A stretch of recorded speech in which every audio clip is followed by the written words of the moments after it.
Hi, I'm Stewart Spinks and welcome to episode 315 of my podcast, Beekeeping Short and Sweet.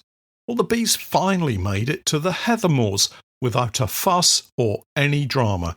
A nice feeling for a change. We now have most of the summer honey safely back in the honey room, and this year we have the added excitement of square sections and frame upon frame of cut comb honey to process. Stay tuned to hear my thoughts on the moors, our sections finally making it into the display boxes, and our latest product trial, a new HC cut comb container from Thorne beehives.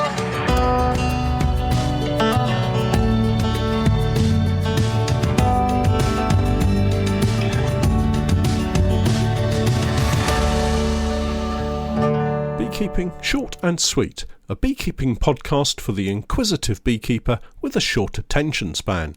A beekeeper, in fact, just like me.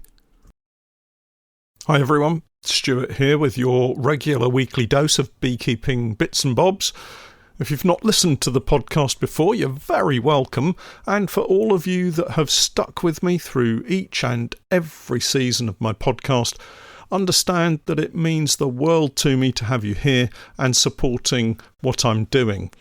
I should really get cracking as we have quite a bit to cram into this week, and I was just on my phone messaging Steph to ask if this was the week that we took the bees to the heather moors. I literally don't know what day of the week it is sometimes. We get so busy. Anyway, apparently it was last Sunday that we took the bees up to the moors, and wouldn't you just know it, the Highways Agency decided they would shut down the main road out of Norfolk into Lincolnshire in order to put some kind of large flood defence water tank type thing in a big hole somewhere near the main A47 route. Luckily, Steph spotted it on a news app and we were able to make a reroute of our plans, and actually it made sense as we had to head out in that general direction first to pick up the bees from one of our apiaries. I think next year we'll get our plans in place to have all of the hives in one kind of holding apiary in readiness for loading. It makes the trip a lot easier if you only have one apiary to visit instead of travelling to 3 or more, as was the case last week.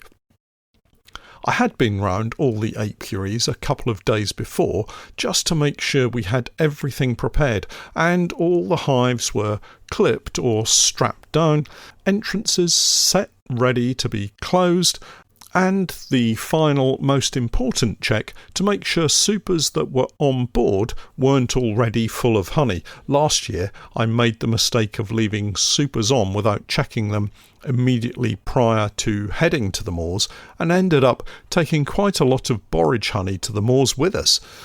I wasn't making that mistake again this year. As it happened, I only found 4 supers of honey that could come off for extraction, so it was well worth checking, even though there weren't as many as last year. These were replaced with drawn comb and the hives secured once again. You'll maybe remember I've been changing and delaying the departure date for the trip to the moors because of the weather. Cold and wet has been a rather disappointing situation high up on the moors, and I didn't want our bees confined in their hives unnecessarily, causing congestion and the potential for the bees to eat through all of their food stores before they could get out. Obviously, it's never exactly right, that being the variation in our British weather, and wouldn't you know it, the day I had intended to take them was suddenly forecast to be the hottest day of the year so far. That was Monday, so I decided to go a day earlier, that being last Sunday, and I'm glad I did. There was a slight delay as we had to wait until it became dark on the Sunday evening. It was so warm that the bees were flying until the very last possible moment. Then it was a simple case of closing the entrances and lifting the hives onto the trailer. The benefit of preparing everything in advance is that you don't have all of the stresses of trying to do all of that work on the night of the move, and it worked out perfectly for a change. You'll know the expression that begins, fail to plan. Well, that was me last year, and I didn't want to repeat it this time round. I won't bore you with the mile upon mile of travelling. Suffice to say it was a very long journey, yet so late in the night on a Sunday that the roads were perfectly clear and the drive was actually quite pleasant. Another bonus for this particular trip was the earlier reconnaissance visit to identify locations for the hives and to set out the pallets ready for the drop-off. On arrival, we knew exactly where we were going, and I know this sounds so obvious now, but to have the pallets in place when you're feeling very tired and you just want to drop off the hives and sleep is such a boost to the old morale. We ended up taking just 18 colonies in the end, not as many as I wanted to take, but for this crop, heather that is, there's no advantage in taking average or weaker colonies. This is a harsh environment and only the strongest colonies will produce any honey. The weaker ones will simply suffer. Nukes and weaker colonies can really benefit in the summer on a crop like borage, for instance, but here there's no place for them. They're best left at their home apiary. Hives in place, tent pitched, time to sleep. And after a few hours of refreshing sleep, it was very obvious our plan had worked well. I felt refreshed, the hives were safely in place, and having a gentle afternoon stroll over the moors showed bees flying out in every direction, searching for heather, nectar and pollen. It was at this point I bumped into the gamekeeper, who had some concerning news about something called the heather beetle. This beekeeping lark is never straightforward, is it? So it seems this particular part of the moor has been home to an invasion of heather beetles. These little creatures lay their eggs at the base of the plants and the larvae burrow down and feed on the tender young roots of the plants, causing them to stress and turn brown. The hives, unfortunately, were surrounded by brown heather. It appears that the heather beetle prefers young plants, the root structure not yet being well established and as such quite shallow rooted, allowing these larvae to get at those tender roots. The older well established heather plants don't seem to suffer quite so badly, as they have a deeper root system that the beetle larvae can't get at so easily. Part of the land management process means older plants are routinely cut back or burnt, causing new growth and new plants to grow through. This is what the beetle is looking for. It's a bit of a catch-22 situation. If the gamekeeper doesn't cut back the heather, the beetle is unlikely to take hold, but the heather becomes woody and eventually dies. If he cuts or burns it back, lovely new growth appears, and after a few years, vast stretches of purple and pink flowers. Unless, of course, the beetle finds it and eats the tender new roots. For me, it was somewhat disappointing, yet ever the optimist, and after walking just 500 metres or so, I found a kind of hidden valley of older heather plants that stretched for some distance, covered in young flowers just starting to open. It was exciting to see, for sure. The bees will undoubtedly find it, but it's a shame they have to fly so far in some of the harshest conditions in order to forage. The plan for next year is to settle the bees in this valley area, right in the middle of the flowering heather plants, and as an added bonus, away from the strong westerly winds that they currently have to fight. You see, I'm already planning for next year. We do have the bees close to stone walls for protection, so it's not like they're totally exposed, but this little sloping valley with a stream at the bottom is as good as it gets, I think. Certainly, as we walked around exploring this area, the sun came out, the winds were deflected away, and it got very warm indeed. Perfect conditions to encourage our bees out of the hive and onto the heather flowers. I think they'll find this area, but I'm worried at what cost it will be to the bees and how much honey we might produce this year. Fingers crossed, and we'll find out in a couple of weeks, I guess. I don't intend going back before we take the supers off and bring the bees home. That's planned for the first week in September. The colonies will have had just 4 weeks on the moors with supers of drawn comb, section racks and frames with cut comb foundation. Time will tell if they've been strong enough to produce a crop of honey for us. Talking of section racks and cut comb, the borage crop of these is back at base, and I'm really quite pleased with myself, I have to say. Well, pleased with the bees. They did all the work, I guess. Let's start with the section squares. I'm going to start at the beginning again, a reminder, if you like, of what they are, how you use them and how they work. These wooden squares are called sections, and they fit snugly together in something called a section rack. We're using the Thorne beehives section racks. This section rack is very much like a super in design, only shallower. For instance, we use Langstroth medium boxes as supers. These are about 165mm deep. That's around 6.5 inches in old money. The section rack is only 115mm deep. That's about 2 inches shallower.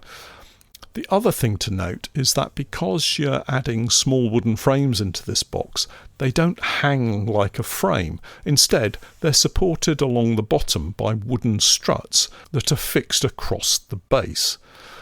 This Langstroth version holds 28 wooden sections, but they don't completely fill the inner dimensions of the Langstroth size box, so to keep everything fitted tightly together, there's a wooden side panel and a wooden end panel which have little spring clips to hold them tight against the sections.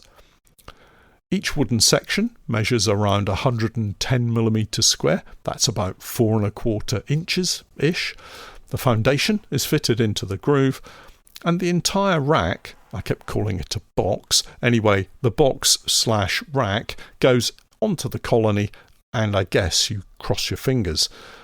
Now you can help yourself out here by hedging your bets in favour of getting a decent crop from this rack, as we did. Firstly, you need a really strong colony, lots of bees willing to draw out that foundation. The next thing you need is a decent nectar flow. I would choose something like the main summer nectar flow of borage, as we did this year, blackberry, as we're hoping to try next year, or maybe even the clover if the farmer gives us the nod that he's going to do the same as he did this year. Whatever crop you choose, it needs to flow. I think the sections, once started, mustn't have any kind of break in their production, otherwise it might just start to get difficult for the bees to complete the work of drawing comb, filling it with honey and capping off the sections. Maybe we got lucky this year. I like to think that maybe I made my own luck by the colony selection process. So we have 28 lovely sections of honeycomb ready for sale. They really don't need a lot of work to get them ready, another attraction in producing them. The outside of the wooden frames needs a scrape to clean off the propolis and a wipe to remove some spilt honey. But other than that, they can go straight into their boxes and go on the shelf for sale. Here we run into a slight niggle. I'm really not keen on the cardboard boxes. They look a little dated, if I'm honest, and could benefit from an update. My biggest issue with them, though, is the size of the window in the box. Given that the section is double-sided, the window in the box allows you to see barely 15% of the total comb surface area. There has to be a better way, and I'm chatting to Thorne's about it to see if these can be changed, or at least another option can be found for us beekeepers. Talking of options, I'm really pleased with the new HC cut comb containers that Thorne beehives are now selling. I bought 100 just this week to use for our cut comb sections. They're a huge upgrade from the flimsy clamshell style containers, and so much cheaper than the hard plastic cases that we have been using. It's one of those win-win situations that you sometimes find. This year, we placed quite a number of supers with thin, unwired foundation on colonies in order to produce lots of cut comb sections. We've had quite a few requests for this over the past year, and it just makes sense to give our customers what they want, and it's hugely profitable. The new HC containers are great for several reasons. They have an integrated clear lid that fits flush around the sides. This makes it easier for me to label the edge rather than putting the label over the top and obscuring the comb in the box. They're supplied in tens or hundreds, so you don't need to buy boxes and boxes of them if you only want 1 or 2 frames of cut comb. And they're also supplied with a tamper-evident strip to go around the side, securing the lid to the base and preventing anyone from taking the lid off and poking the comb with their fingers. We've switched completely to these boxes now, and I would recommend them to everyone. They just make all the hard work of producing cut comb honey worthwhile. It protects the comb and it shows it off to the very best. Look out for my video showing them in action soon. Finally, I had a call late yesterday afternoon from one of our farmers to say he'd misjudged a turn with his combine harvester and had knocked one of our hives off its pallet. Luckily, it was clipped together, so the main part of the hive was held in place. It was a double brood setup though, so it was quite heavy. I got there a few hours later to find it being robbed by thousands.